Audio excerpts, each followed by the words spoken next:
Assalamualaikum and hi everyone. My name is Fariza binti Muhammad Rosli and today I will be talking about Exicom Sendirian Berhad.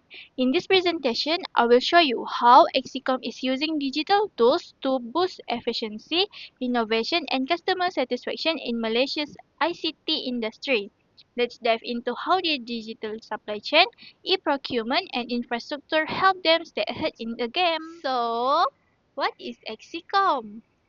They are a major player in Malaysia's ICT industry, focusing on digital infrastructure and telecom services like 5G and cloud solutions.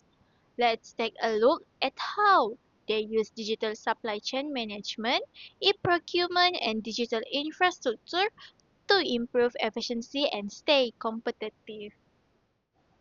Alright, let's talk about how Exicom keeps their supply chain running smoothly. They use an ERP system to track inventory and delivers in real time. With IoT, they keep an eye on goods while they are on the move to make sure everything in perfect condition. Now, let's take a look at Exicom e-procurement.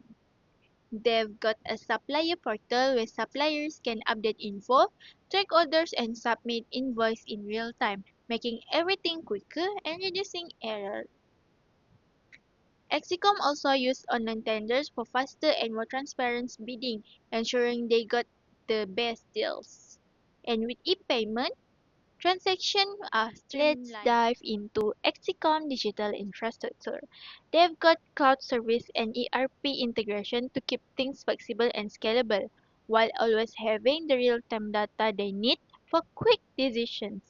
Their network reliability ensures smooth services, even during high traffic, and data integration connects everything. ERP, to wrap it up, Exicom digital strategies are boosting efficiency and keeping them ahead in ICT.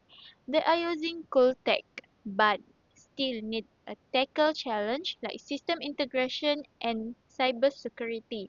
But with the right move, they are set to keep growing. Alright, so here what I think Exicom can do next. First, they should focus on getting their old system to work with new technology to make sure everything flows smoothly. Next, beef up their cybersecurity to stay safe and comply with all the rules. Third, a hybrid cloud model could